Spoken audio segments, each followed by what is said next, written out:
bum bum bum bum bum bum bum bum bum bum bum bum bum bum bum bum dun dun dun dun dun dun dun dun dun dun dun dun dun.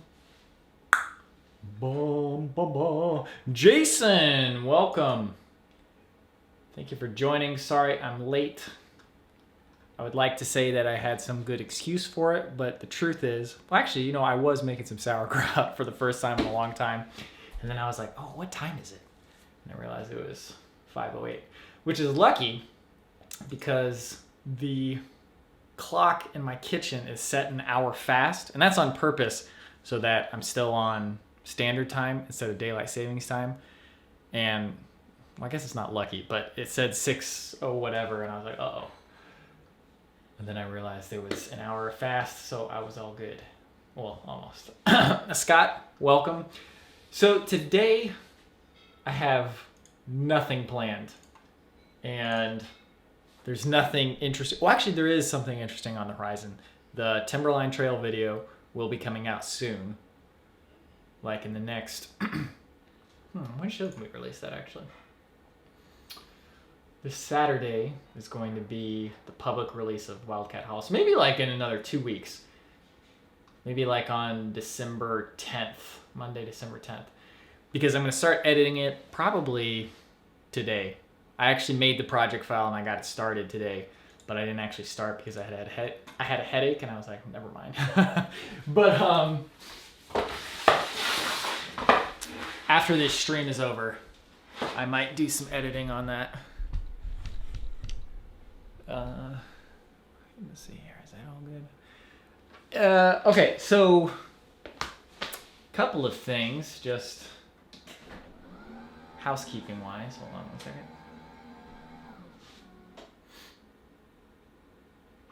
Shannon Glenn, welcome. And welcome to the other people who are here. Ooh.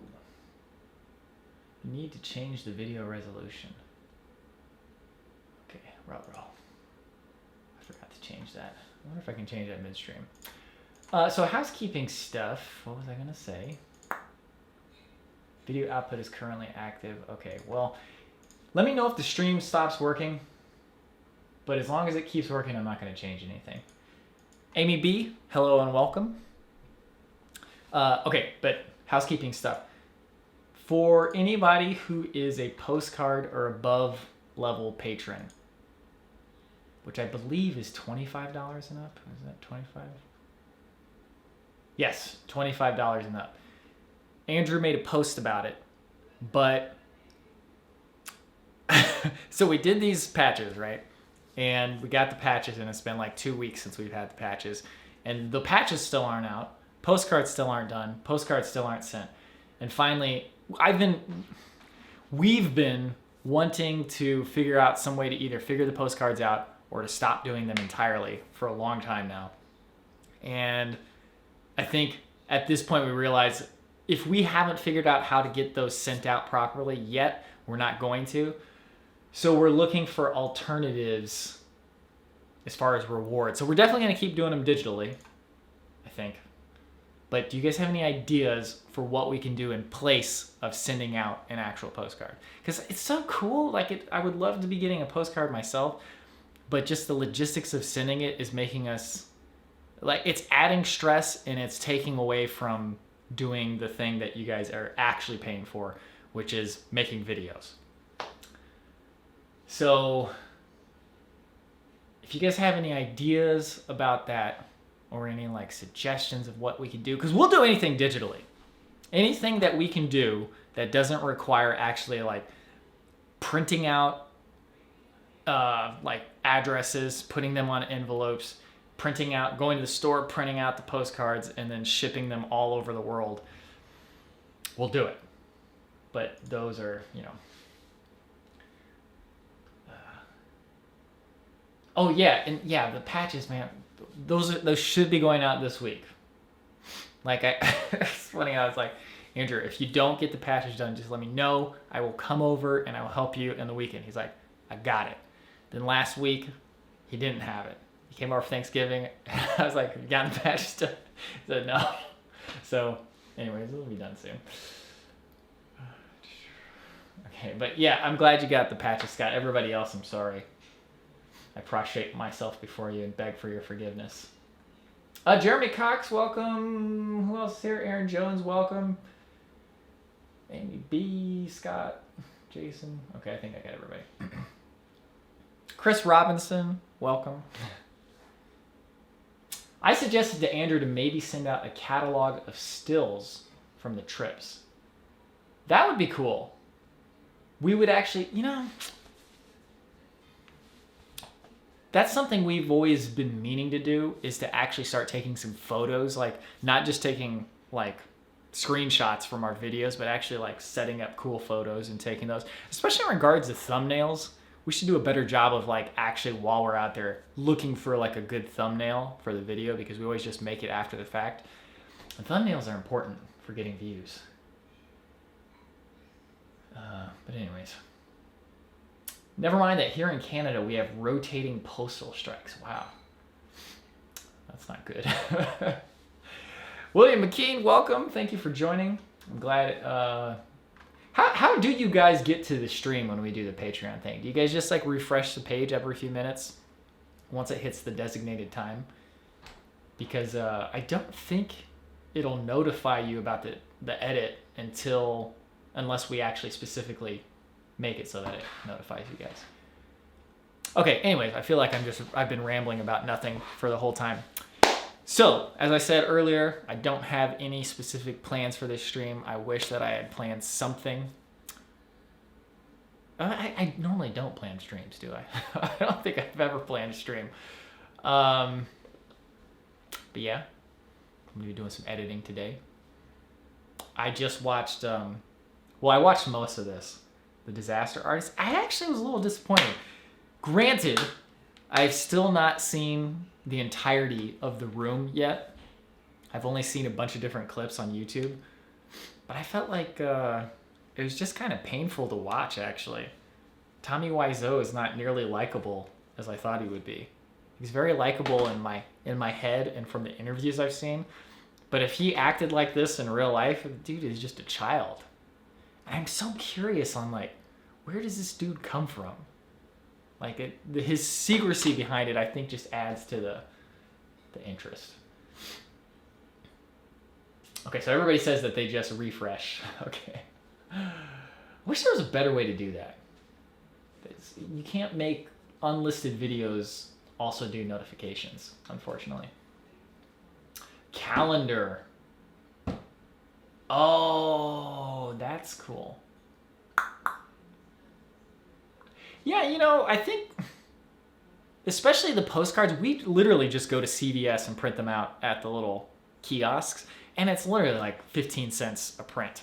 So it'd probably be better for us to just have you guys print them out if you have a CVS or that type of thing, because then it saves on mailing costs, and you guys still get postcards. It'd be great. Okay, but yeah, that I'm glad that people are able to find the stream just by refreshing. How is the weather in Fair, Indiana? You watched any more Rocky yet? Okay, so first the weather. When I got up today and I was looking at my phone, it said it was going to be 40% chance of snow. It's been snowing all day. I don't think any of it, yeah, it's kind of like a dusting accumulation. It hasn't like actually accumulated to anything major. I wonder when it's going to. Did it snow at all last year? I can't remember. Yeah, it did. It did. But I love snow, so hopefully it snows more soon. And the temperature itself, I went out today, didn't feel that bad. It is actually 29 degrees. So maybe I just wasn't outside long enough. I don't know. Okay, so we need to talk about this review video. I did this review video for that Outdoor Vitals jacket. I guess it's in the other room. And man, just like, it was funny because I was bracing myself for it even before we released the video. I knew just every time you do anything with any company, people are immediately, and it's a very vocal minority. Like the majority of people who watch the video, they didn't care, but it's just like right away, people are like, oh, why are you doing this review video, this infomercial? I'm like, first of all, the most annoying part is that people think it's a sponsored video. We got paid nothing for that video. The only thing we got out of that video was ill will from these people who are leaving these comments, and we got the jackets for free. So we did get 2 free jackets to review. We don't have to send them back. But it's so annoying because it's like, I don't even know why that's generally why we don't do reviews, is because we get comments like that. And the reviews themselves, it's not like it's the focus of our channel. So there's generally not that much point in doing it in the first place. But this time I was like, that's an interesting looking jacket. I want to review it. I want to try it out. And then I release it, and then just immediately people give us these negative comments about it. I'm like, why did I even bother? Why did I even bother? And I know that I shouldn't let the like vocal minority like dissuade me, but I'm very easily dissuaded. And like, is that a word? I don't know. But God, that was annoying. So in the future, it is very unlikely I'm going to do any more reviews. And not so much because, well, no, I guess it is because I just don't want to deal with the stress of having people calling us sellouts when we're not even making any money. If you're going to call me a sellout, at least I want to be making money. You know what I'm saying? So, okay, that's a tangent. Anyways, I was wearing that jacket today, and it seemed pretty warm in the 29 degrees. I was right about those thumb holes, though. I don't know if you guys saw the review. Both thumb holes are like coming apart. So that aspect of the jacket is not that great. But okay, anyways, I'm totally rambling. Let me get back on track. We'll get into the Rocky question in a second. Let me make sure I check the chat real quick.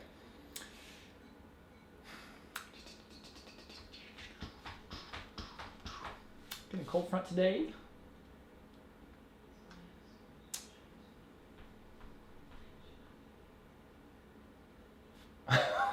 How dare you review outdoor products on an outdoor themed channel?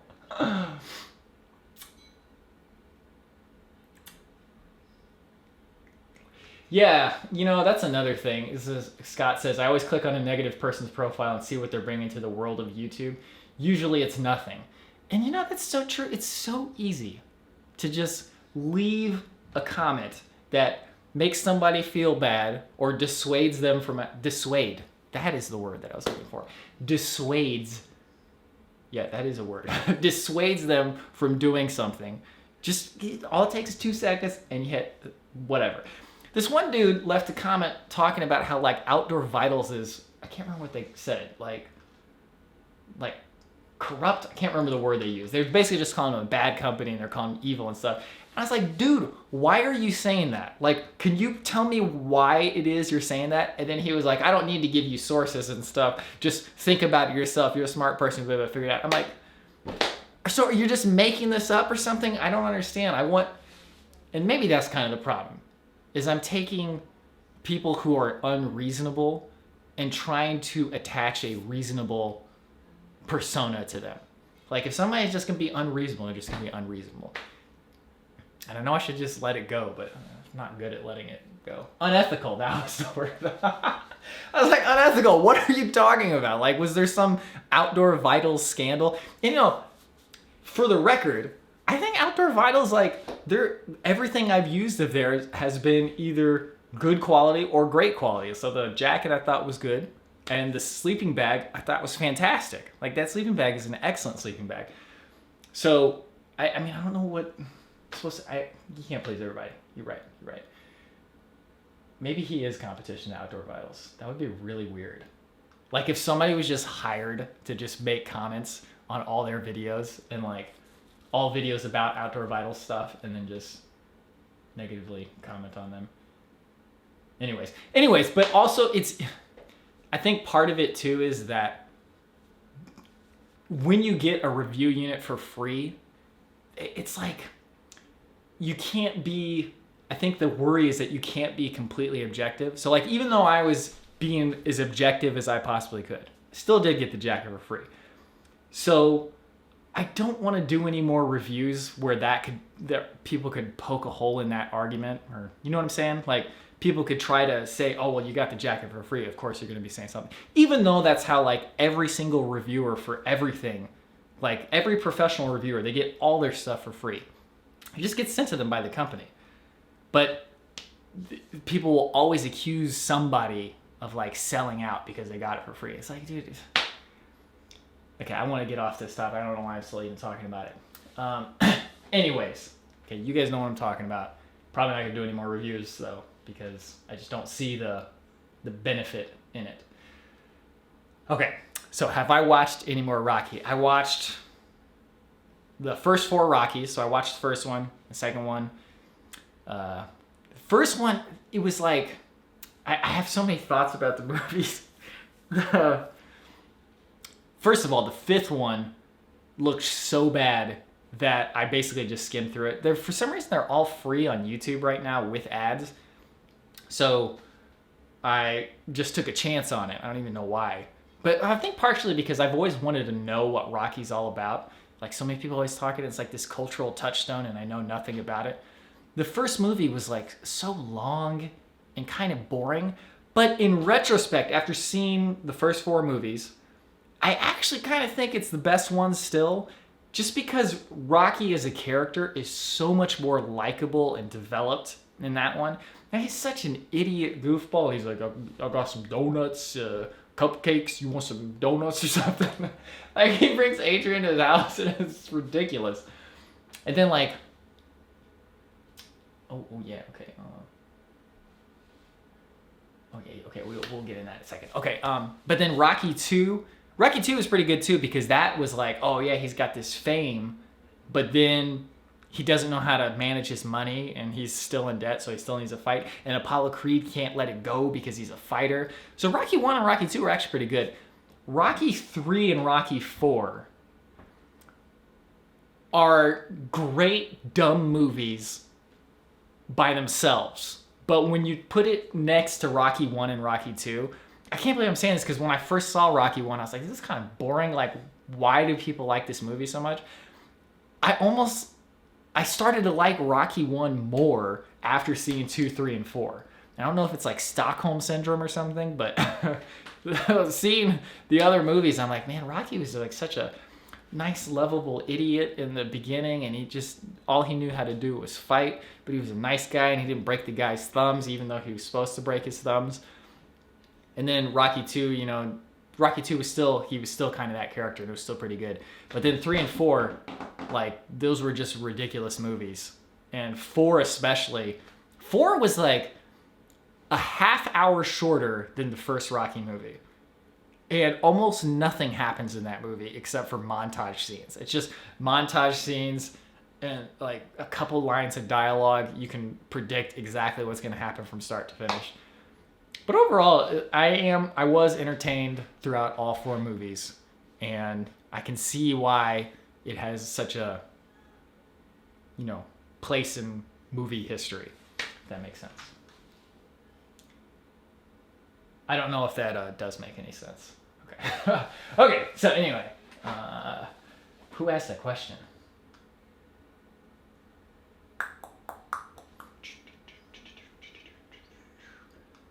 Oh, Chris Robinson said. Oh, crap. Scott left. Okay, Scott, see you later. Might have missed it. Is that in focus? Okay. Okay, so anyways. And if I haven't mentioned already, guys, feel free to ask any questions you want. Let's do like a Ask Me Anything today. I'll answer just about any question today. Not that I don't normally do that, but since I don't have anything to talk about. William Keene, what are your thoughts on the fact that the final season of Game of Thrones isn't coming until April 2019? So I didn't know that it was coming in April 2019. That's about when I expected it to come. But as soon as the last season ended, whatever that was 2017 in like May, right?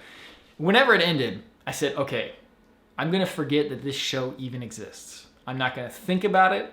I'm not going to look up videos on it. I'm just going to totally forget it exists, because they had already said at that point it probably wouldn't get here until 2019. So I was like, I was just going to completely forget it. So far, that strategy has worked beautifully. now that you have reminded me about it, I'm going to think about it a little bit, and I'm going to try not to, because that's the only way. Otherwise, I'm just going to be thinking about it every day and being frustrated. Speaking of which, I think part of the reason why I'm able to do that and why I will never think about a show or a game too much ahead of its release was because Halo 2, how old was I? Oh, I was in sophomore year of college. The only thing I can remember about my sophomore year of college is thinking about Halo 2. Just like every day, I would think about Halo 2. I would eat up every bit of morsel of news that came in. I would listen to like the music snippets that they had.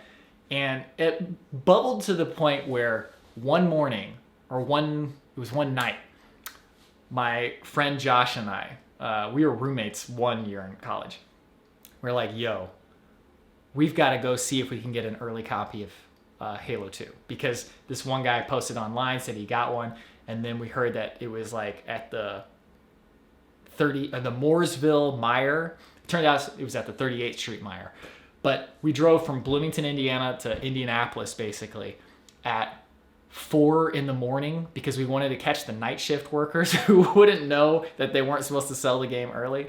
And we actually got an early copy. Like we went to the second Meijer. We're like, oh, where's it at? Where's it at? And then there was a box open above like the case. Like usually I had like the plastic case or the glass case that they have to open. And it was up there. And then we pointed and said, could that be it? The dude gave us 2 copies. We went to the self-checkout, checked out, and we ran to the car and like sped back to Bloomington. Anyways, point being, I thought about Halo so much that the rest of my life suffered. I don't even feel like I did anything that whole year. So ever since then, I was like, I can't put my happiness on something like so ephemeral as a game or a movie or something that I'm looking forward to in the future. Especially because that game turned out to be a huge disappointment. Like from the story to the graphics to everything, and the fact that it was a cliffhanger ending, it was so disappointing. The multiplayer, I still played like 8 hours a day for like 6 months straight. That was another reason why I can't remember much from my sophomore year of college, is because that's all I was doing. But anyway, that was a really long-winded answer for something. Thank you for joining, Shannon. Welcome, Sal Delicio. Did anybody else join? No, okay. Okay, Zorel Bernardo. Okay, I hope I said that right. I stumbled upon your video 2 weeks ago, and I went on an AA binge over the break. I was really sad when I watched your Manistee River video. Were you able to replace the items you lost? Yes. So fortunately, like you guys and then the other viewers, they pitched in a ton of money, like way more than we ever could have thought, to help us replace everything. We've replaced everything. We still have the money to replace these, but we haven't actually replaced them yet. We haven't replaced the drone yet, and we haven't replaced, there's 3 items that we haven't replaced. The drone, a wide angle lens for the camera that I'm using right now, and what was the third thing? Oh, a wireless microphone. Those 3 things have not been completely crucial to film an episode. Everything else that was crucial, we actually got replaced. So we just haven't gotten around to them yet. The drone especially, like, if we're going to get another drone, I want to get the drone that we can just, like, rely on. And then once I've replaced everything, I want to get insurance for everything. So, which actually I probably should do that regardless before we even replace everything. Just haven't gotten around to it yet. So that if anything bad happens again, this time we'll have insurance to deal with it, and it'll just like, pew. In fact, I really need to do that before the next episode, because it's kind of a gamble every time. If we do a water episode again, I assure you, we will have insurance before then. And we'll also be much less cavalier with how we store stuff in the canoe. Because every trip we took in the water, we just got more and more lax, until I just had literally 2 lenses sitting here, tripod sitting there, drone behind me unsecured, backpack unsecured. It was so stupid.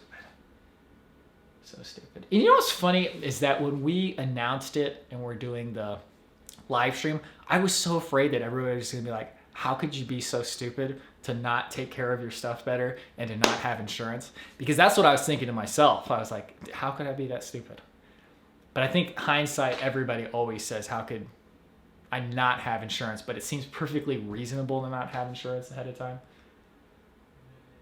Because the insurance really is just for those type of catastrophic things. Because the deductible for insurance is usually more expensive than just getting a single item repaired. So like if a single thing breaks, no big deal, you get it repaired, which is why I never got the insurance in the first place. But anyways, I'm rambling. Okay, so, but anyways, thank you for joining the Patreon too. I'm glad you were able to binge the videos. That's always exciting when you find a new YouTube channel and then you just binge all their videos, even if it's like stuff that you're not even particularly interested. Like the first time I found MKBHD, he's a tech reviewer. I just was watching all of his videos because they were so well made and like the stuff that he talked about was so interesting. Even though the majority of the stuff that he reviewed, I have no intention of buying. I have an iPhone. I will always be an iPhone user. All the Android phones he reviews, I'm never going to buy any of them, but it's fun to know about them and like see videos about them. So anyways.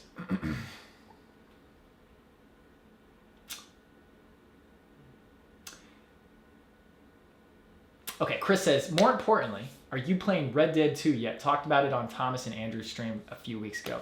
So Red Dead 2, I played the Undead Nightmare for the first Red Dead Redemption. And that's the only Red Dead I've ever played. And I played the whole thing. It was great. And I was like, I really should have played the main game before I played the Undead Nightmare because it totally colored my perception of what the Red Dead world was. I was like, oh man, this Red Dead world is like really oppressive. And it's just, you're going into the fields and there's zombies everywhere. It's a great side game. And I still think it was a great game and I had a lot of fun. But I should have played the first Red Dead and experienced the story. And I felt like I kind of missed the boat because now the graphics are kind of dated. I could still go back to it and like with Xbox One X, you can do the 4K backwards compatibility. I'm sure it looks great. But then before Red Dead 2 came out, I was like, okay, I'm not going to miss the boat this time. I'm going to get it and it's going to be great. And then right as Red Dead 2 is about to come out, I realized that I really need to save money. And I was like, okay, I got to like really do something. I got to stop spending money. I got to save some money. I got to get my stores back up. And then Red Dead 2 came out and I was like, oh, what should I do? Because I know it's really easy to just like say, oh, I'll just buy this one thing. And then it leads into another thing and another thing and another thing. Speaking of which, quick tangent. Black Friday, Cyber Monday, Thanksgiving, all those deals. Every single website I normally go to, the only articles they have posted for like the past 2 weeks have been deals. And it's every time I'm like, guys, I don't want to spend money. Please stop tempting me with these things. All this advertising every time, it's funny how insidious it is in that it just creeps into your awareness without you realizing. You're clicking on the thing and you're going to Amazon and you're looking, oh, that's a good price. That's a good price.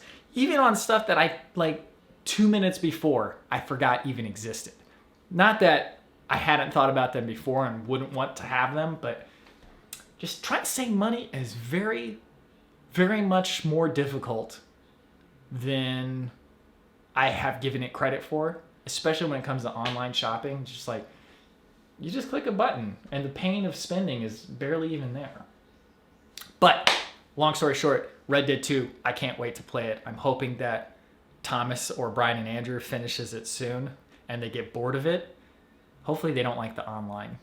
They probably will like the online crap. So that I could borrow it and then play it myself. But anyway. Do you ever listen to the music of Ryuichi Sakamoto? So many people have recommended that to me. And like my favorite band, The Reign of Kendo, they mention him as one of their inspirations. And I still have not really listened to his music. I think I've heard one or two of his songs, but they didn't immediately grab me, or I was just like in the wrong place at the wrong time and I was maybe listening to it on my phone or something. But I feel like it's got to be music that I probably like. I mean, Joe Hisaishi is one of my favorite composers of all time. He's a Japanese famous composer. Ryuichi Sakamoto is another Japanese famous composer. I feel like chances are high that I'll probably like his music. But I haven't really listened to it. So Jeremy says, the Phantoms are great, but have you all considered one of the new Mavics for your drone replacement? Yes. So the new Mavic Pros, like the Mavic 2 Pro was in my consideration.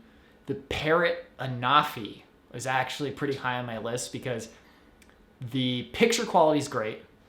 It's super small and it's quiet. It's quieter than all the other drones. And it cost half of the Mavic 2's price. So it's like $600. The Mavic 2 is $1,200, Mavic 2 Pro. I think somewhere around that. So that's what I'm strongly considering.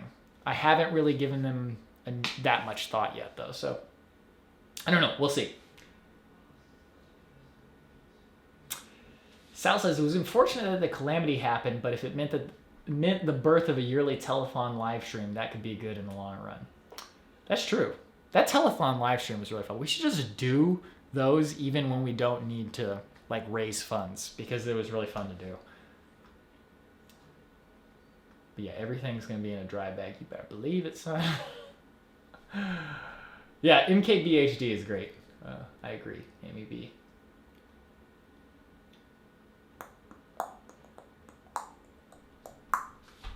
Oh, that's a good question.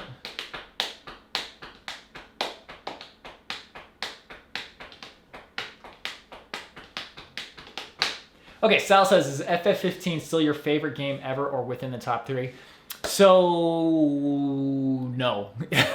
It's not. It's probably not in the top 3 either. I'd definitely say it's still in the top 20 though. Easily in the top 20. After the new game, like, Rush wore off, it's not so much that I think it's like bad or anything. I don't think it's bad at all. I still think it's fantastic. It's just the new game, like, smell, so to speak, wore off, and I was like, okay, well, this is still, it's a fantastic game, but the excitement of it kind of overshadowed how I like really think about it.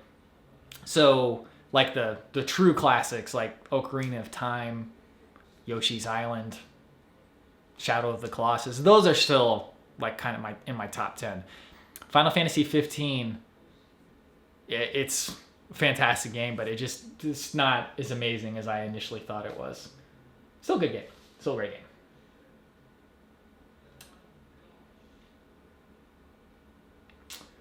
Thank you, Zarel. I'm glad you feel that way about our videos. And then Jason says, what has been your favorite AA episode so far? I think my favorite AA episode is still Japan. Yeah. My favorite trip, though, well, maybe Japan still. I love Japan, man. Japan's so great. Next Saturday is REI is having a garage sale. See, that's the type of thing I'm talking about. I don't need a single piece of equipment right now. Is that true? That is true. But when they have these limited time sales, it creates this feeling of, I've got to strike now and I've got to be a part of this deal. Like, I may never get a deal like this again. But the truth is, the deals are never so much money that it really makes that much sense to be sweating over it. Say, here, this Xbox controller. They were selling these this weekend for $39.99. The normal price is $59.99. That's a $20 difference. Percentage-wise, that's a huge percentage. Like, that's 33%.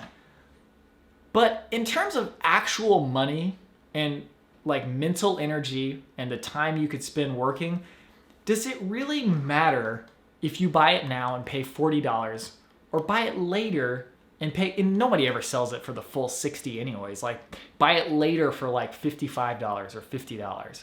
You're paying like an extra $10 or $15. That's like an hour of work, right? So like, say you make like $12 to $15 an hour. Boom, an hour. Is it really worth like getting... I don't like being manipulated like that. And it's not like a conscious manipulation. Everybody's trying to make money. But I hate that I'm not in control of that feeling to spend money because it's cheaper, and I'm like, and it's time limited. So I'm like, I got to do it now, and I got to make sure I get it, you know, oh man, it's such a great price, blah, blah, blah. When I wasn't even, okay, actually, the Xbox controller is a little bit different because One of my controllers just broke, and I was like, I should replace it. But I still have one. I don't really need two. One of my PS4 controllers broke. I still have one. I don't need two. But both of them were on sale, so I was like, should I? But at least that was something I actually wanted. The worst thing is when you didn't even want something, or you weren't even really thinking about it. Even if it's something you want, you weren't really thinking about it. They put it on sale for like $2, and you're like, oh, I gotta get it. It just, I feel really out of control when they do that. Not out of control as in like I'm gonna go on a spinning spree, but just like I am not in control of my impulses in that case. And the same thing happens. Well, I'm not in control of my impulses in so many ways, but like when there's food in front of me, I can't not eat that food if it's delicious food and I'm even the slightest bit hungry. If there are chips in the house, I'm eating the chips every couple of minutes until they're gone. That's just the way my lack of self-control works. That was a long tangent, but okay, you guys know what I'm talking about. Oh, I've taken a Spark. Very small, light, and quiet. Oh, you know, the Spark I haven't really looked up too much on. And yeah, that was the main reason, is that it doesn't have 4K. The Mavic Air, I was looking up at that one. That's the tiny one, right? Yeah. That one is supposed to be really loud. Like, I think that's the loudest of all of them, so I definitely don't want to do that. But I'm on my second playthrough now. You will love it. It's so good. Oh, Red Dead 2. Oh, wow. Wow, second playthrough already. Nice. I'm listening to the Lydian Collective now after hearing about them from Brian in your vlog. They are great. Oh, awesome. They're actually releasing a new single on the 30th, I think. And they sent out an email, or maybe I saw a Facebook post from them, saying that they were doing pre-orders, and it was £2, not $2, £2. And that turns out to be like $2.60. I was like, man, that is a lot for one song, but I feel great. Like, I'd pay, in fact, I do pay $10. So the Reign of Kindle, I'm a patron of their Patreon, and they do monthly songs, and I pay $10 a month for their songs. I love that you can directly support the people's creative work that you like now. Like, you no longer have to be like mega big to actually be able to do something creatively that other people will be interested in and semi-support you, like, or be able to semi-support yourself with. Why did I mention that? Oh, anyways, the Lydian Collective, I actually would like for them to do a Patreon too, but I don't think they do it. They do lots of live performances, which is another reason why I need to go to England at some point so I can see them perform live. Amy B says there should be more live stream watching of AA vids. Last week was fun to watch it with everyone. We definitely should do that more. I think doing it for the episode premieres will definitely be an ongoing thing. Doing random, like, oh, we could do that public, dude. That'd be great. Well, now that YouTube has its premieres thing where you can like premiere a video, we might try that out for the next episode. I've heard from the channel, I didn't hear it personally, he posted a video about it, the channel Strange Parts. This dude who makes like electronic stuff. He lives in China, in Shenzhen, and he does all the, like, he made a iPhone from spare parts from Shenzhen. Like, he just went directly to the factories. But he was saying that when he did a premiere, his video performed really badly. But we're never doing the type of views he does anyways. We rely on like the hardcore people who are going to watch our episodes, not the people who just randomly click. So I don't think doing the premieres will hurt us at all. So we'll probably do a public premiere for the next episode, the Wildcat Hollow one that you guys have already seen, on Friday or Saturday, whenever that is. Aaron Jones says FF13 ? FF13 is... FF13 is a weird thing because as a game, the first one, I totally get all the complaints about it and how it's just like a corridor and like there's no exploration, all that stuff. But actually, I really like the game. I wouldn't nowhere near call it one of the best at Final Fantasies, but I still liked it. I played 13-2 and Lightning Returns. I thought those were both great.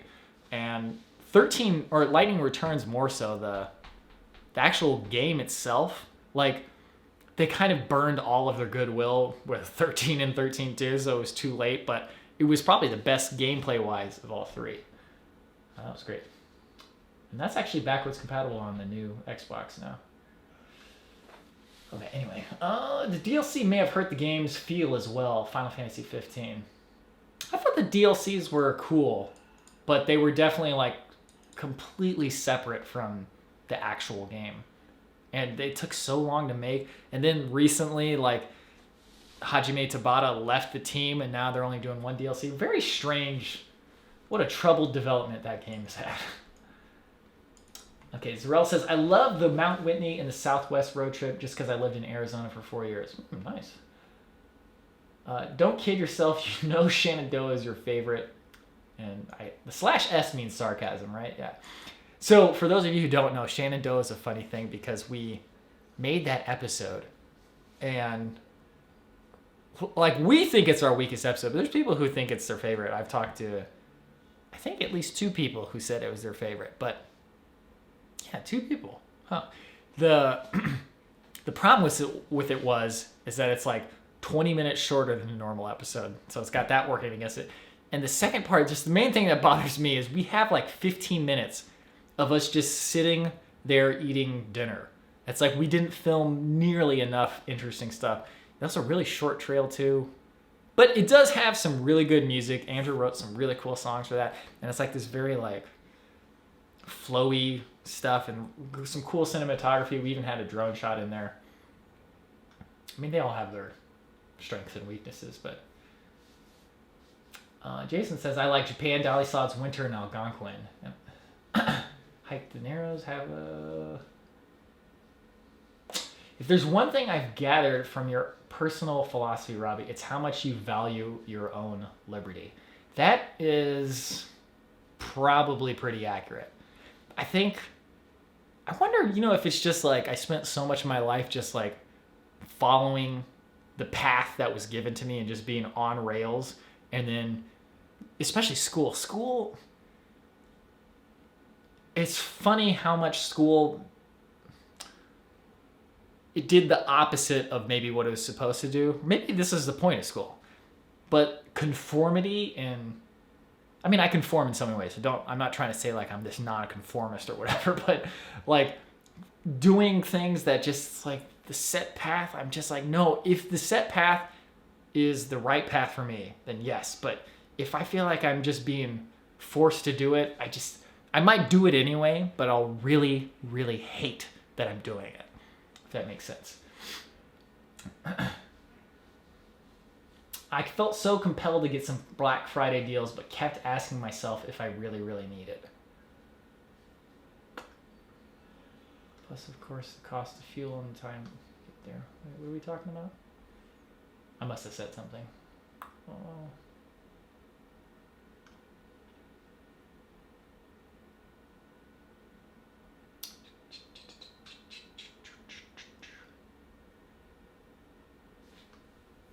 Scotty from Strange Park. I didn't realize that was his name, Scotty. Marujo, welcome.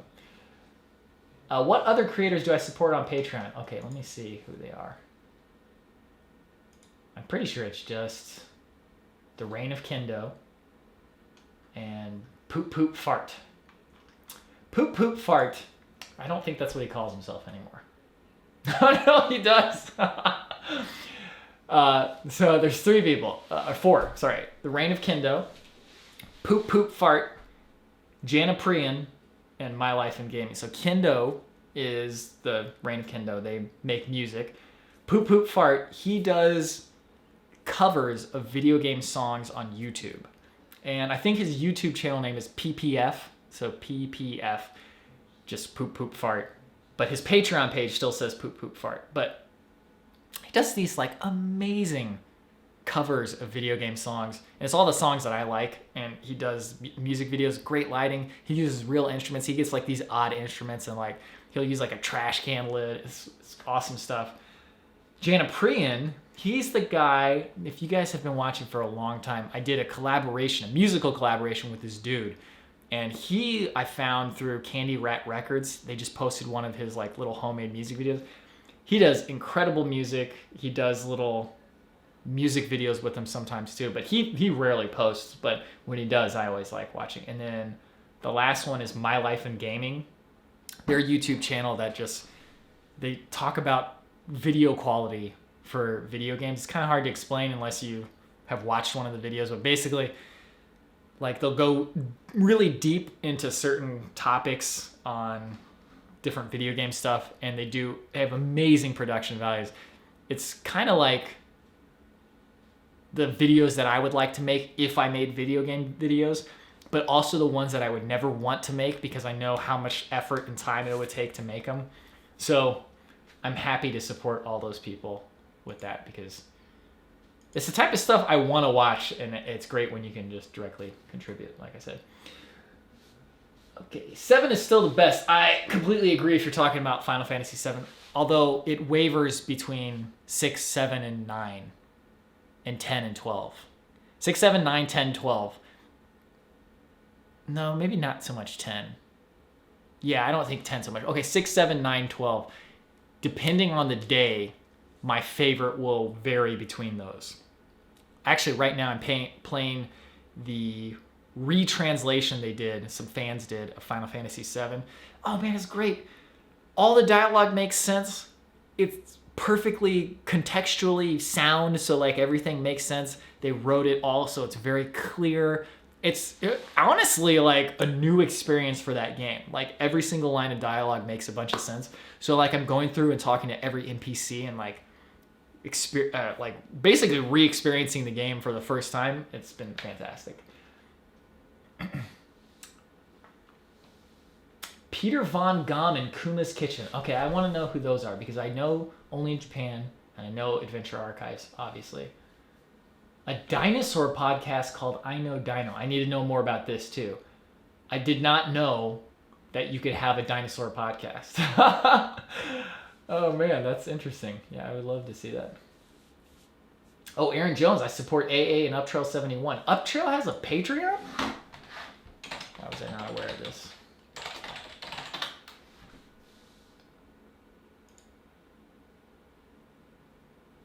Okay, well I don't see it, but that's cool. I didn't realize he got one. Good for Uptrail, man. Uptrail 71 is like the nicest dude I've ever met in my life, and he's so sincere, dude. Sincerity is one of the things I think that YouTube, like, it kind of changed entertainment in a sense because so much of like Hollywood and stuff, there was enough of a disconnect to where you could be insincere, but like if you were a good actor or a good producer or whatever, it didn't really matter, right? Just as long as your product was good. But YouTube has so much of the behind the scenes and the production of everything involved that sincerity just like it shows through. No matter what you're talking about, if you're sincere about it and people can tell if you actually care about it, they're just drawn to it. That one of my favorite YouTubers is a guy named Happy Console Gamer. That's not his name. His name's Johnny, but he just is basically him sitting at a table with his video games behind him, and he talks about all of his memories with these games, and he's just super sincere about it, and he talks about how much he loves it, and it's just fun to watch because it's somebody who's so excited about what they're talking about. Oh, I'm trying. There we go. And it's just sincerity, man. I think that goes a long way. Oh, nice, dude. I had no idea that he had a Patreon. Good old Uptrail. Okay. Oh, comment on the garage sale about the fuel. That's what you were talking about, Aaron. Gotcha. Animal Wonders. Okay, I need to know what Animal Wonders is as well. Dinosaur. I just can't imagine what this dinosaur podcast is about. Is it just about dinosaurs? Like, I mean, that's cool, but I didn't know that there was like, it's not dinosaur news, right? Dinosaurs news isn't changing. Maybe new dinosaur discoveries, because there are probably still dinosaur discoveries occurring. Okay, did you enjoy Legend of Dragoon? Legend of Dragoon, I actually haven't played yet. I downloaded a bootleg disc, and I've been playing that on my modded PlayStation, but I only played like an hour in. It seems like a game that would be up my alley. I skipped over it back in the day because some of the reviews were like, oh, it's just like a knockoff Final Fantasy VII. Reviews have always influenced me way too much. Like if I read a negative review, even on a game that I was excited about, it like deters me from giving it a shot. And I'm kind of above it now, but more so just because I don't read reviews anymore. But if I read a review before I go see a movie or play a game, it always colors my experience. So that's why I haven't played Legend of Dragon. Otherwise, that would have been super up my alley. Like a JRPG, 4 discs, 40 hours back in the day. Come on, son. I notice in your videos you guys don't use dead leaves to start a fire, or don't use it often. Any reason for that? So I'm not the fire starting expert. And you know what's funny is, what do they call that? I think this is the same concept as confirmation bias, of where if you think something is the case, I don't think this is the exact right word. But starting a fire, part of the reason why Andrew is the fire starter is because he's the one who enjoys it the most. Not to say like me and Brian wouldn't enjoy starting a fire, but Andrew always wanted to do it. So like he does it all the time. So he gets better at it. He gets knowledgeable about it. It's kind of like the book Outliers. Have you guys read that? Or Outliers. I think it's Outliers with an S. Talking about how, this is way too complicated to explain, but basically the bigger kids, say you have a bunch of 5-year-olds, the kid who is the oldest technically, even if they're all 5 years old, but he is the oldest 5-year-old, so like 5 years and 11 months. He's got 11 months on the other 5-year-olds. If they are all on the same basketball team or hockey team, as the book talks about, they get more time. This is a huge tangent, by the way, to answer your question, but they get more playing time and more attention from the coaches. So that's thought of as talent, when in reality, this is the hypothesis of the book. This may or may not actually be the case, but I actually think it makes a lot of sense. They get the most attention. In reality, they're not the most talented. It's just they had 11 months of growth on the other 5-year-olds. So they got more time and attention. They get better. They want to play more because they got better. And it's just like this self-fulfilling prophecy. And it may or may not be talent, but because they were in those specific circumstances where they were older than all the other 5-year-olds, they were bigger. So does that make sense? I hope that made some sense. Anyway, long story short, that's why I don't know how to start a fire, is because I would rather be the one filming it.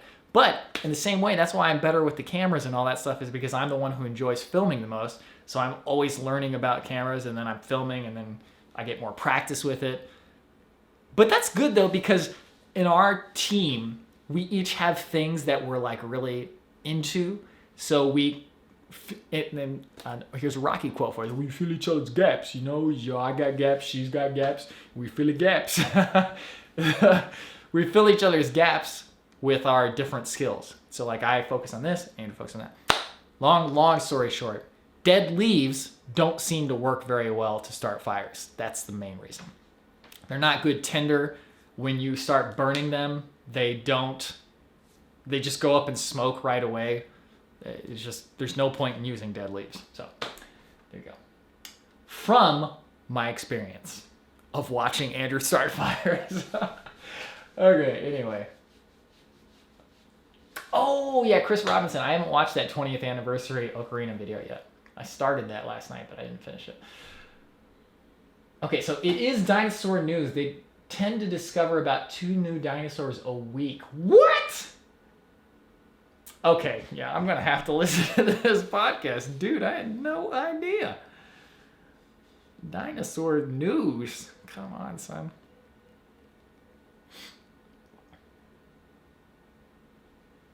What's it called? I Know Dino? Hold on, they said earlier.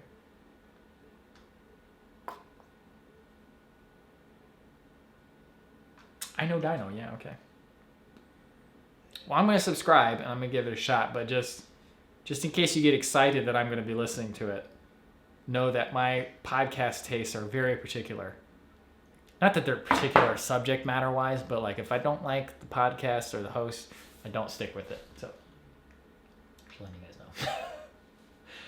know. Okay. Andrew is the pyromaniac. Yeah, that is true.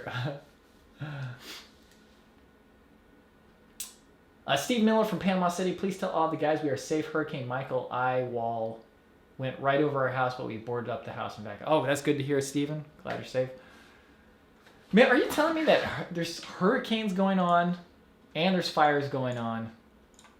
I'm telling you, man. You guys ever think about the theory that I posited to myself that I assume other people also have, that I don't know if is actually the case, that natural disasters are the Earth's immune system, and it's like, yo, there's these little critters walking all over me, digging up my fuel and burning it and making the planet too hot. That was a theory I had. I don't know if that's actually the case or not. But it would make sense. It's like a hurricane, you know, it's kind of like a big white blood cell, you know, moving around, and then the fire is like, I don't know what that would be called.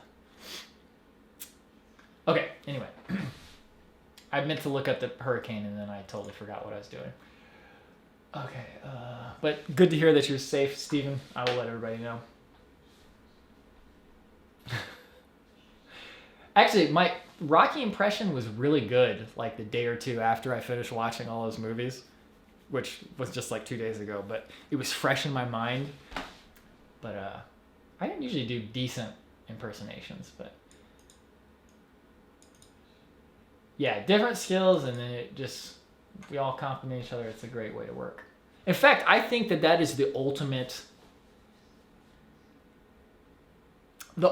key to any good team.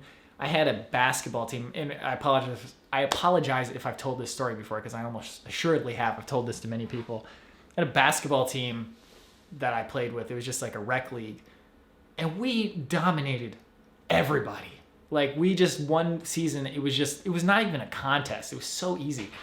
And the reason is because every single person on the team had a role, and they were willing and happy to play that role.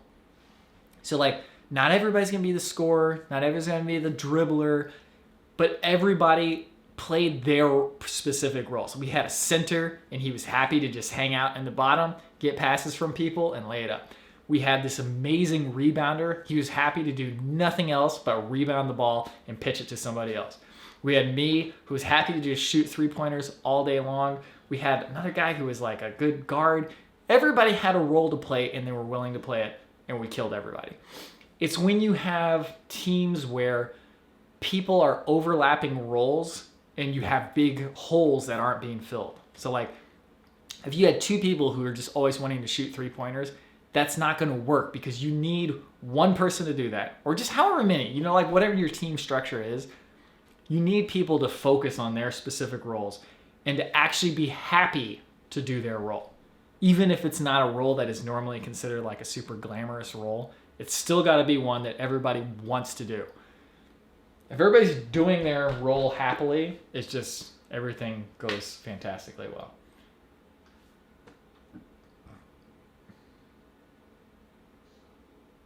Anyway.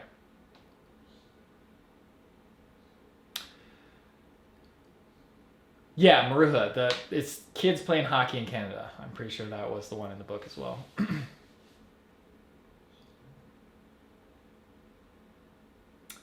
Oh no, what? I did not know anything bad happened to Joe Robinette's dog.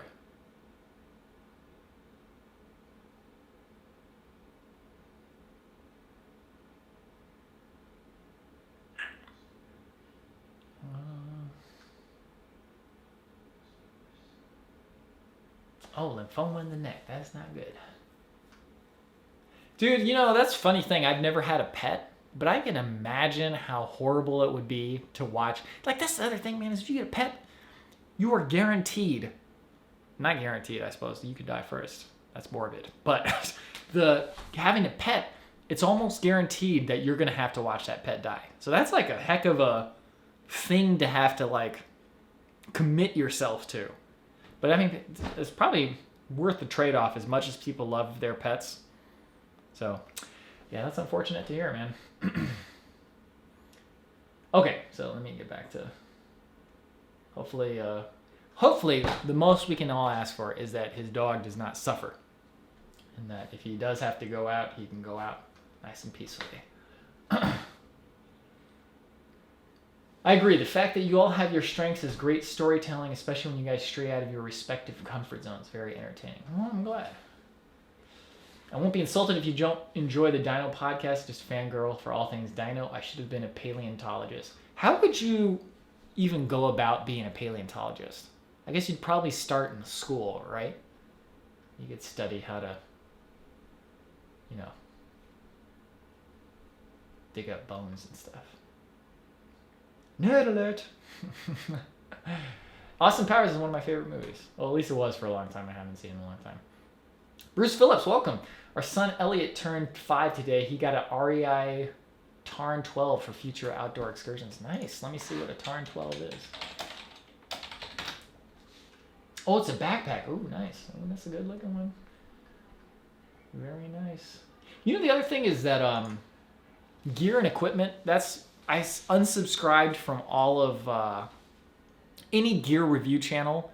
I unsubscribed to it. It's another reason why I don't want to do gear reviews, because I don't want people unsubscribing for this reason. That's not true, but I unsubscribed from a lot of them because, I guess MKBHD, he's a gear review channel, isn't he? But as I said, I'm not going to buy those phones. I unsubscribe from all of them because it makes me think about it all the time. I'm like, my backpack's pretty good. Well, my backpack could be better. And then like camera stuff, like, oh God, the camera black hole on YouTube, I was like, I've got to stop falling into this pit. Where you're like, oh, that'd be a good lens. Oh, if I only had this lens, I could do this. If I only did this, and I'll do that. It's such an easy trap to fall into. And my dad used to always talk about it with tennis rackets. He'd always get a new tennis racket and think that, he said this himself. He said, I'd get a new tennis racket and I think I'm going to be like an amazing player. And you're just the same old mediocre player, but now you've got a shiny new racket, right? So, why did I get on that topic? Oh, the Tarn 12, yeah. Because I saw that backpack just now. I was like, oh, maybe I should look at a new backpack. And that thought actually went into my head just now. It's a never-ending cycle, man.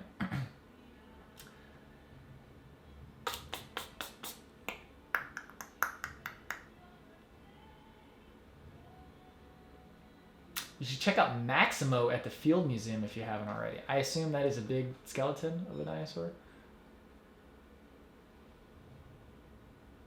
Doggos are really great, man. And I actually like cats a lot too. I always thought I was a dog person, and now I really like cats. Maybe it was ever since we had Willie for like a week or two.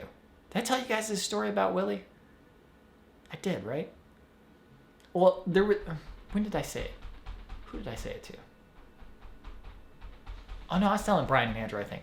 So Willie, he was supposed to be an outdoor cat. He wasn't even our cat. It was the neighbors who bought our house. We were renting the house from them. They bought this cat to put at our house to eat squirrels and chipmunks, so that chipmunks and squirrels would stop getting into the house, because that would happen occasionally. So he was this little baby cat, cute as can be, and then when we left him outside at night, he'd be meowing for us to let him in, and I'd like, I can't let you in because they told me to leave him outside so that he'd be an outdoor cat. Then all the neighbors, they started letting him in the house when he would wander around the neighborhood. And apparently the neighbor who lived across the street, I just found out this the other day. I got to find out how she found out about this. But my mom was telling me that the neighbor thought we were bad people because we were leaving him outside. And she finally had to tell the person who owned the cat, it's like, would you tell her that you told us to leave him outside and it wasn't our choice? And the worst part about all of it is that he is an indoor cat now at somebody's house. And I left him outside when he was just a little baby kitten because they told me to while he was meowing. And I had to feel bad and he had to feel bad for nothing. Like, he's not even an outdoor cat now. Unbelievable. I'm still kind of mad about that.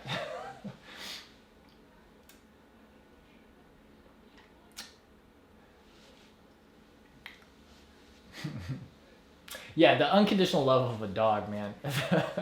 Dogs, like, cats are great because cats are like kind of more my speed because I don't have to take care of them. But dogs, man, they just like my buddy Brendan, I don't know if you guys have seen him on the vlog. He has 2 dogs who literally, like, I don't know what it is about me or something, but dogs just really like me, especially his 2 dogs. His two dogs, every time I come over there, the smaller one always gets, a bigger one too sometimes, they get so excited. They just run around the house and they always end up peeing on the floor. Just like pretty much every time I go over there. So dogs are great. If you want to feel loved, a dog is definitely good for that. Okay, when are you guys out filming the next episode? The next episode we will be filming at the earliest next weekend. And if not then the weekend before Christmas. In fact, we really want to do a Christmas episode. And I was actually thinking it would be cool to go back to Dolly Sods not one more time, but again, because I just love that place and I want to go again.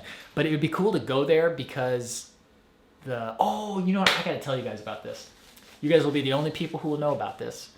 And it's going to be public pretty soon anyway, but I'll talk about that in a second. But anyway, it'd be cool to go to Dolly Sods again because Thomas hasn't been there. And we can do another Christmas episode where we, I want to say bake a cake, but that's not the word I'm looking for. Cook a Christmas dinner. So like bring another roast or something and then like have presents for each other. Oh, it's going to be so much fun. The Dolly Sods Winter, that was actually on Christmas Day that we filmed that one. So I don't know if you guys have seen that one. I know at least Jason has because he says it's one of his favorites, but it'd be great to go back there. Thomas could finally see that place in person. But anyways, the other weekend when we did this secret filming project that I still haven't really talked about or told anybody about, what we were doing is, no, maybe I can't tell you guys about it yet. Okay, well, I can do it in vague terms. There is a trailer for a video game coming out, like a big video game. Maybe not a big game, but an indie game that people know about. And we did footage for their trailer. And the guy I used to work with in my anime subtitling job, he is a trailer editor.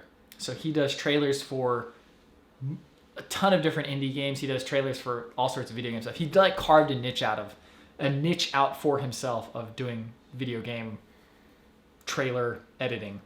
And he said that one of his clients wanted to do something like this, and he thought of us because it's like a perfect overlap. Anyway, you guys might be able to guess the game, but it should be out really soon, the trailer. But anyways, we went to Dolly Sods to film some stuff, and Dolly Sods was super crowded.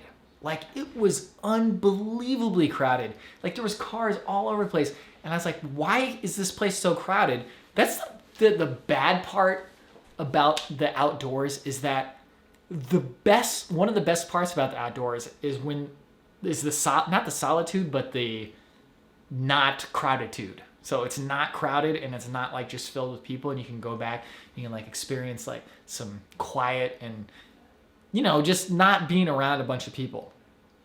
But you also want as many people to experience it as possible because it's amazing. But the more people who experience it, it like takes away from the very thing that it is, you know? And I was like, man, why is Dolly Sods so crowded? So it was like, it's so funny how you want to like hoard it to yourself. It's like, I don't want anybody to know about this. I don't want anybody to know about this place. Nobody should know about it. Apparently Horseshoe Bend. In fact, there's a video that Vox did recently on YouTube. Let's see if I can find that actually. You guys should check that out. They blamed Instagram geotagging.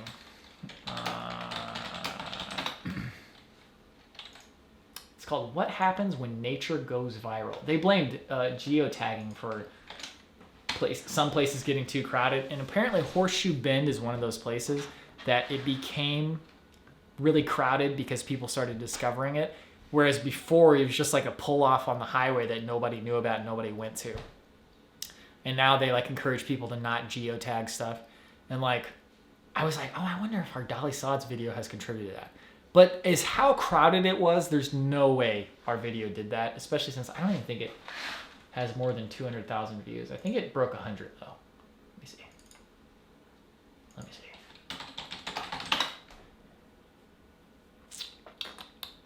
Oh no, it hasn't even broken 100. It's only got 46,000. Okay, never mind. Why did I think that one broke 100? Which one am I thinking of? Dang, our Dolly Sods Winter one doesn't even show up in the first page. Damn. That YouTube algorithm, man, I just like, you gotta fight with Why is that even the first page? Come on, son. The Dolly Styles winner has 81,000 views. That's more than the first one. It doesn't even show up in the first page for Dolly Styles. That's weird. Anyways, it was really crowded. The thing that we filmed, the trailer stuff, is going to be out soon. It's going to be great. Okay. If you get a chance, you guys should visit the National Museum of the United States Air Force. And best part, it's free. You know, let me see where that is, because I have been to some sort of naval museum, not naval museum, aircraft museum.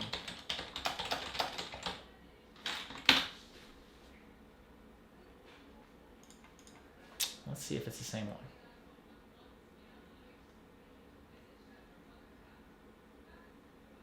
Oh, it's in Dayton. Oh, that's the thing I always drive by, right? No?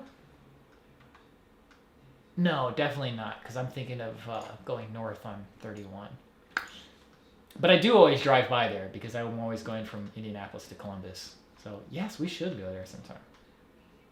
And best part, it's free. I do like free. Yeah, that'd be fun. You know, I wonder if they'd let us film in there. They probably would, actually. Okay, anyway. The dogs can tell you leave cats outside, so they're fans. Yeah, maybe.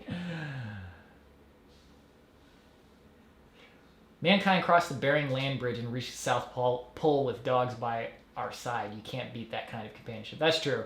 You will not get that type of companionship from a cat. Cat will just, like, leave you to die. Like, I'm not going into that cold weather. We have lost 7 of our state parks to the Hurricane Michael. Trees lost was devastating. There's no timeline when these parks will reopen. Man, 7 state parks? Dude, that is an intense hurricane. I went to Horseshoe Bend back when people didn't know about it. Now busloads of people come and just take away the serenity and the beauty of the place.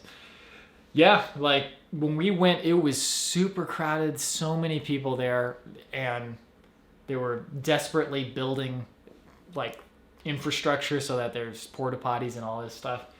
And it is an incredible place. So I feel like it's great that lots of people get to see it, but it's true, man. Like the more people see it, the less the actual initial beauty of it can like shine forth. Like you guys saw our Yosemite video. That place was so crowded. Although, I just talked to somebody recently who said they went there, like in the past, when did they go? Sometime in November.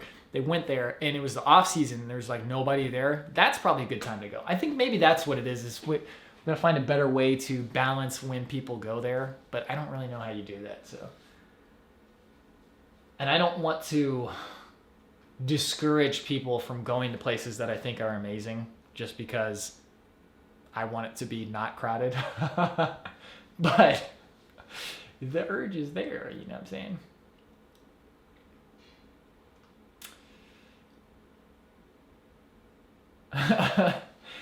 You know, the vlogs, the one thing about them is that they are easy to watch. It's not even like this, they're so entertaining or there's that much that happens, but it's just real easy to just be like, yeah, I'll watch another one. You'll watch another one. I don't. It doesn't happen so much anymore. But when I first, like the first year or two, when I started the vlog, I would just go and just watch random ones. I'm like, oh man, this is pretty entertaining. I have to pat myself on the back. Oh, a Rocky shout out for the next episode is a great idea. Okay, yeah, I think that's decided. Definitely do a Rocky shot. I could do one where like my eyes are swollen shut and I'm like, yo Adrian. I could just be like, yo Andrew. And then, oh, yo Andrewa. That's what we could have. We have Andrew dressed as Andrewa again, and I could be saying that. Oh, that's a good one. That is a good one. Okay. Thank you for subscribing to the vlog, Zarel. See you, William McKean, if you haven't left yet. Thank you for joining. Mount Tammany in Pennsylvania on the AT is still a pretty good gym, mostly because it's a somewhat challenging hike. That's the other great thing, is when you know you're doing like a super challenging hike, you know you can get some solitude. When I did the Timberline Trail, although I was in the off season, I've heard it's actually a pretty crowded trail lots of times, but 40 miles, just like I saw 6 people the entire time, literally 6 people. Oh man, I wish I hadn't run out of batteries at the very end, because there was like the very last day, the morning hiking out, it was just so harrowing, and it was like being in like a action movie or something, just like I didn't know what I was doing, and it was raining, and I didn't have that much battery left, so I was very sparing on how much I filmed. So you should still get some idea of it, but not as good of an idea as I'd hope. Anyway. Okay, yeah, Angel's Landing was pretty crowded. The whole time we were in... What's that place called? Zion. We never really experienced the crowds too much, mostly because we got started late in the day, I think. When we went to Angel's Landing, we were the second to last group of people. I mean, there might have been more people after that when it got dark, but we were probably the second to last group who were up there. So... But yeah, even before that, it wasn't that crowded. I don't know. When did we go? We went in April, right? April this year?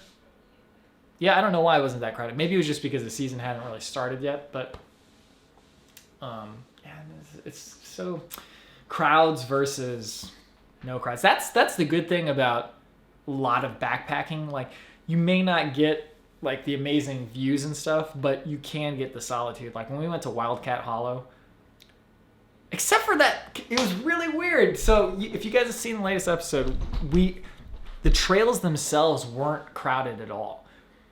But somehow, everybody who was hiking the trail, we all ended up at the same campsite. There was a big group of like almost 10 people. There was a dude, and then there was us 3. And we all happened to be at the same campsite.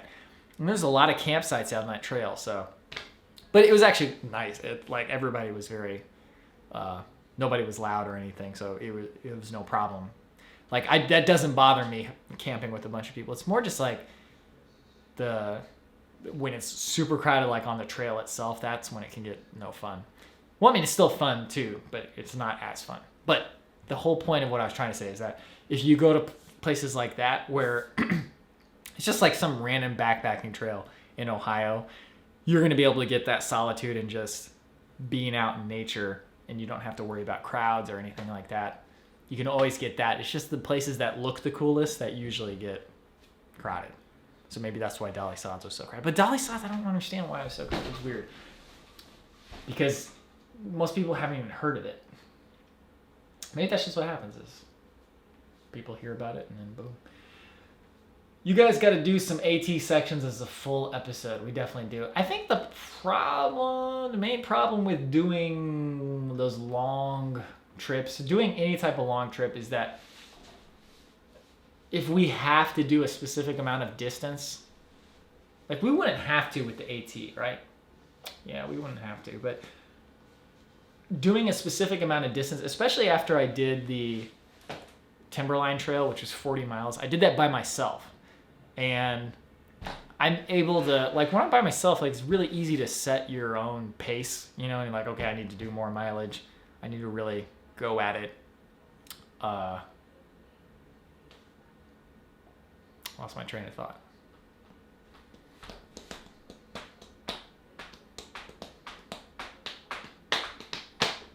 I don't know, it's just easier by yourself to do a big long trail like that. But just doing a portion of the AT, that wouldn't be too difficult, I think. I know, traveling as a group is such a different thing than traveling by yourself. Traveling by yourself, well, also just traveling to film an episode is such a different thing too. It's so funny, when we did that, you guys don't even really know about this. I mean, you guys know about it because we talked about it, but the 4 of us, we did the Dayton Metro Park. I can never remember what it's called. Germantown and like Twin Valley or Twin Creek and Germantown Metro Park. It's 2 Metro Parks. They're kind of connected by a backpacking trail. I think we just did the Germantown portion. We did that without filming. It's such a different experience than filming an episode. Filming an episode, you're constantly on the lookout for, ooh, a shot, ooh, and then Andrew's constantly on the lookout for like this, that, and like all this stuff. But when you're just hiking, just for the fun of it, you move when you want to move, you stop when you want to stop, you eat when you want to eat. It is more different than I think I gave it credit for. And I think part of the reason is because it was so gradual filming episodes that I didn't even realize how different it was until I went back to not doing it. And you know what the funny thing is people often ask is like, do you think that you missed something from filming episodes? And the truth is, yes, absolutely, you missed something, but you gain so much too. Like the fact that we gain the ability to have this like little hour-long movie of our experience that we can relive whenever we want, that also makes other people, well, I don't know if it makes them happy, but that also other people enjoy, is like, I will take that hit 1,000,000 times out of 1,000,000. If I don't get to like take in some like butterfly flying and have this freedom on the trail of like just like not thinking about anything, if I have to give that up and still really enjoy the hike itself and also be able to make something that other people get to enjoy, I will take that sacrifice every single time because it's totally worth it to me. Yeah, that's actually the end of what I was saying. But you know what I'm saying? Does that make sense? Chris Robin says it makes us happy. Well, I'm glad you think so. But yeah, and also it's really weird because I didn't really think about it too much. I don't really think about it too much and only think about it sometimes. Like I was thinking about it the other day. I've been documenting like just everything. I was always the person in our family who was filming stuff. So like as soon as I got, even like in 5th grade, when we were living in China, I was transferring our home videos to DVD like a few years ago. And I was watching some of those videos. First of all, I can barely watch them because like I just hate like looking at how bad, I wasn't badly behaved, but I was such like an annoying kid. And it's really hard for me to watch those, especially how badly I treated my brother. I didn't treat him that badly, but I was like annoying to him. But I was always the one filming stuff. And I've always had like an interest in doing that. And just seeing something recorded and then watching it on a screen has always been super fascinating to me. For some reason, that doesn't translate to pictures nearly as much. Like as soon as I found out about video, I was like, oh, I'm not that interested in pictures. So I don't call myself a photographer at all. Just video, like the meshing of it. But it's perfectly natural, like in retrospect, that we would be filming our trips and making videos of them. It's just a side note. Anyway. I live vicariously through you guys because I don't think I can hike that far. Okay, so I am sure you could hike as far as we do. Like some episodes we hike, in recent episodes, like the past 5 to 10, we've been doing a lot more distance. But in a lot of those episodes, man, we're doing like 2 to 3 miles a day just because we film so much that at some point we're just like, oh, whatever, that's cool. Because the distance doesn't matter. I think a lot of people like sometimes, not a lot of people, we occasionally get comments from people who say, oh man, all you guys did was like 2 or 3 miles or like whatever. Like, first of all, who cares how many miles we did? Like, it'll make for pretty much the same video because unless you know that trail very well, you'll have no idea. We could say we hiked 20 miles and it would make no difference to the video. But second of all, no, actually that was the second point. The second point was to make no difference to the video. The first point was, why do you care? The second point was, it doesn't make a difference for the video. But sometimes it is just more fun to do more miles. Sometimes we would do so few miles that it would feel like we weren't even really hiking. We're just like, oh, it doesn't feel like we were actually on a journey. Like that's one of my favorite things about this recent trip I did on the Timberline Trail is you can see and feel the distance that you've done. And it really feels like this, man, we just like, well, it was me, just not a we, but I was just going around and you feel like, especially when you get to the halfway point, And you get to the halfway point. So this is like the mountain, right? My car was here and I was up here. So the only way to get back was to keep hiking one direction or another. But either way, it was 20 miles back to the car. Like if I abandoned ship to go somewhere else, I could probably like hitchhike or something down there, or maybe find an Uber or something. But the feeling of like it is up to me to get back to where I started is just one of my favorite feelings on planet Earth. To just walk and just be like, this is the only thing I can do, is just keep walking. And it was so much fun on that trail too, because there were so many different environments. In fact, I really need to get started on that editing so you guys can watch, because I really want people to be able to like see that trail and how cool it was. Like I get to this mountaintop at one part, the winds were literally like, I don't know literally, but I'm guessing 100 miles per hour. It's the type of wind, I think 100 miles per hour is definitely the type of wind that if you don't push against it, you'll get knocked over. Maybe it's less than that. I don't know. But it was that type of wind where if you don't like go like this or like really steady yourself, you'll just get flown over. I even had to like put the camera away because I was afraid like the mic on top would just get like blasted off. So I was like filming with my phone. Couldn't talk because the wind was so strong. It's like you open your mouth. It was awesome. It was so cool. I enjoyed watching you complete the Angel's Landing hike because as soon as I touched the chain, I froze. Yeah, that was pretty scary. It's funny though, it was scary, but I couldn't imagine myself not doing it at the same time. There's certain things that I can, well, I think that's the key. It's like when I was a kid, I couldn't do roller coasters because the tensing up and the fear of it was so strong that I wasn't able to get over that hump. Now, I can do roller coasters so easily that, I mean, I don't really enjoy them though that much because I just relax. But like, I can do roller coasters now because I'm just like, there's 0% chance, well, effectively 0% chance that I'm gonna die on this roller coaster. It just doesn't really happen. It does happen, but it's so rare that it's effectively zero. That we went to Busch Gardens one time, me, my buddy Michael, and AJ, and it was like kind of rainy, so there was nobody at the park. So we could ride any ride we wanted over and over and over again. After 4 rides, I was like, oh guys, I'm sick. I can't do this anymore. But it wasn't a fear thing. It was just like, my body can't handle like these harsh ups and downs and stuff. What was I talking about? Oh, Angel's Landing. But Angel's Landing, as soon as we got up there, yeah, it just there wasn't really any choice to not do it. Not that I wouldn't not want to, but yeah, it was scary. It was scary though. I was like, I don't blame you for not going up that.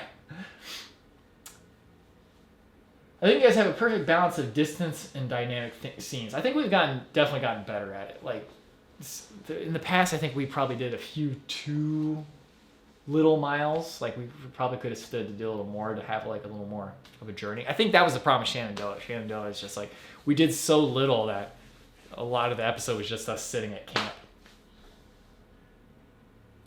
Oh, you know, that's another thing. It's like my problem with Rocky 4. That seems weird that I just suddenly switched over to Rocky, but the problem with Rocky 4 is too many montage scenes. The montage scenes were great, but all he's doing is just lifting weights, and then it's like, what's his name was punching stuff, Drago and stuff. So I don't think we've had a problem with this, but Shenandoah is probably the closest, where I don't ever want the episode to be just a bunch of hiking scenes with music. Those are great, and I like them a lot. They're very fun to watch. But I want them to have a little more substance than that, and I don't want it to be like the majority of the episode. I feel like Rocky 4, the majority of the movie was just montage scenes. In Shenandoah, that episode, just the majority of it was just walking scenes with music. It's just fun to watch, but it's also not very substantive, and you feel kind of hungry after you finish watching. Luckily, there's other episodes you can watch, so you can binge on those. Anyway. I was looking at the Air Force Museum website and you can film there. Oh, excellent. Okay. Yeah, it's free and then you can go in there. That's actually like, would be a great place to go to for the Germantown Metro Park, because that's in Dayton. Well, near Dayton. It's not super close, but. Oh, nice. Okay, so I bought my first backpack and did my first non-car camping trip in Kettle Moraine after watching your videos. Awesome. Did somebody mention Kettle Moraine before, and I don't even know what it is. I'm going to Google it, but I wonder if it was you who said that. I'm just Google imaging it. Oh, man, that looks nice. Oh, it's got a cool fire tower, too. Oh, man. I can't wait to tell you guys about that video. It may or may not have something to do with what I just said. Wow, dude, we got to go there. Holy cow. It looks awesome. Man, I just want to go out there. Oh, man. And it's going to be cold wherever we go. No sweating and walking through spider webs. It is going to be fantastic. Come on, son. Come on, son.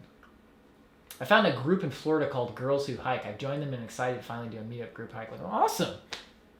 Dude, I'm so, like, impressed with people who go out and, like, find activities to do.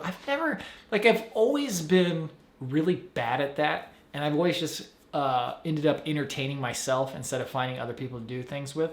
But doing things with other people is always better. It is always better. There are exceptions to that rule. But, like, I suppose editing video is like, no, that's not even true, too. Because sometimes me and Andrew will edit together. Just one person will be editing, the other person will be watching and, like, telling the other person what to do. But it works so well. It's so much fun. Co-op makes everything better. It doesn't just apply to video games. It applies to everything. So good on you, man. You do that Girls Who Hike meetup group. Good music, though, in them montages. Yeah, that's true. A montage always needs good music, that's for sure. Sal Delicio, thank you for joining. Have a good night. Dennis, welcome. How was Thanksgiving? It was fantastic. I'm just now recovering from all of the sugar and copious amounts of food that I ate, but man, it was so much fun. Cousins came to town.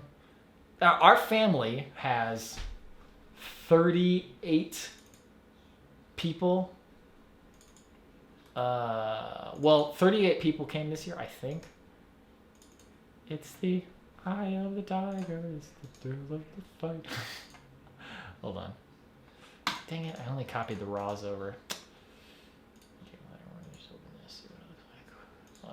But yeah, for like 38 people. We're fortunate that my aunt has like this gigantic house that can house everybody for the 2 days that we do it. But Thanksgiving is like our big holiday when everybody gets together. It was fantastic. All the food, all the people, it was wonderful. I got a new cup. It's not in here, but we do Christmas gifts too. So we did, some years we'll do like the white elephant or whatever, where you like, everybody buys a gift and then you pass it around and then everybody ends up with stuff and you can trade and all that. But this year we drew names and then each person was in charge of getting a gift for a certain person. Let's see how many, 1, 2, 3, 4, 5, 6.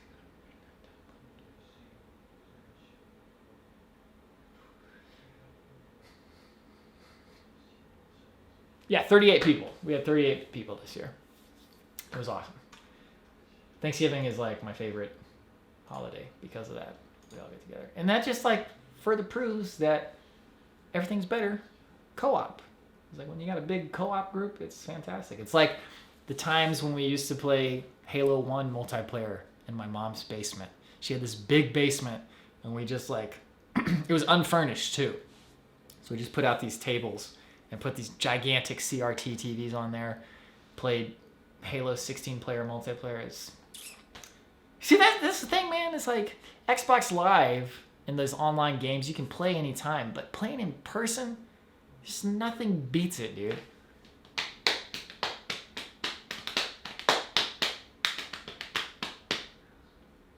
Yeah. Okay. So yeah, we could probably end it pretty soon here. We've been going for an hour and a half. If anybody has any final thoughts or questions, please let me know now. Let me see if there's anything I didn't address already. Let's see here. Like I said before, for anybody who wasn't at the very beginning, if you have any ideas for alternatives to postcards and mailing out postcards, we'll definitely still do the digital postcards. But if you have like any other digital reward that we could do, like people have floated the idea of like a calendar, and then Andrew said somebody floated the idea of doing like a little mini guidebook, a page from like a mini guidebook that he writes or whatever. There's a lot of stuff we could do, but just sending out postcards, I think we just have to be realistic and say that we're not ever going to be capable of doing it. And it takes away time from actually doing the stuff that you guys want us to do. We should make episodes. So on that note, I feel like that particular reward is kind of counterproductive. So if you guys have any ideas, please let us know. Wildcat Hollow episode is out, as we said, or as you probably know already. Probably not going to be doing any review videos because I don't want people hassling me about them. Although, if there's something that I want to review and I feel like it's really worth it, I'm going to do it anyway. I just need to get a thicker skin with that type of stuff and stop letting it bother me. Because the arguments are never reasonable. If there's a reasonable reason why people like got mad about things, then I'd be perfectly fine with it. I'd be like, okay, well, that's fine. No, I probably wouldn't be perfectly fine with it. I'd probably still have a thin skin about it. But at least then, I could be like, okay, well, that's, that justifies it. But anyway.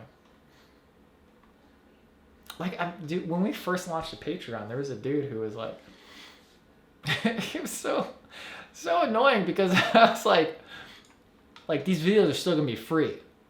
We're not going to, like, put them permanently behind a paywall or anything. And he was like, I'm sorry, I can't support this. I'm like, you're not supporting it. Like, you're literally unsubscribed. Okay, I forgot to mention that part. He said he was going to unsubscribe because he couldn't support us starting a Patreon. And I'm like, dude, you could just keep subscribing and just do exactly what you already did. It's just completely voluntary. Like I said, I get way too worked up about stuff like that. It's like really, maybe that was the problem, is I need to, figure that out better.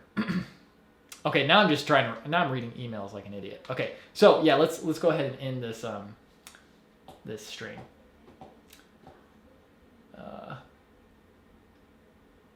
So the patches,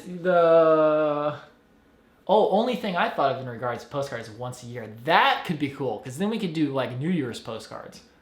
They do that in Japan. The patches, I'm going to find out right after this, but the problem is that they're all at Brian and Andrew's house. If they weren't there, I would have made it happen already. Not to throw them under the bus, but Andrew should have them done this week. I'm going to talk to him right after the stream is over and make sure that he's on that. Make sure that you guys have put your address in your Patreon thing, and so that we can actually have the address to send it. But he should have them mostly like ready to go already. We'll make sure they're all good to go. But anyway, thank you all for watching. Did I address every question? Oh, how about digital badge design for every hiking episode? That's a cool idea too, because then you could just make your own badge. And Andrew's really good at making that type of stuff, so I like that idea. Okay, yeah, I guess we'll consider that. Okay, but yeah, thank you guys for watching. There's going to be a Patreon vlog on Wednesday. We'll try to make an actual one that's worth watching, because last week's probably was not worth watching. Sorry about that. And then if you watch my vlog, I was going to have an episode tomorrow. I filmed some stuff today. I don't think it's enough for a full vlog, so I might wait another day so I have enough material. But we shall see. Timberline Trail coming up soon. New episode coming up sometime in December, hopefully, depending on when we have time to work on it. But that's it. Okay, thank you guys. Thank you everybody who's still here. Leave a comment on the Patreon video if you had any questions that I missed. Thank you for watching. I'm going to end the stream now. And have a good night, or middle of the night, or day, whatever the case may be.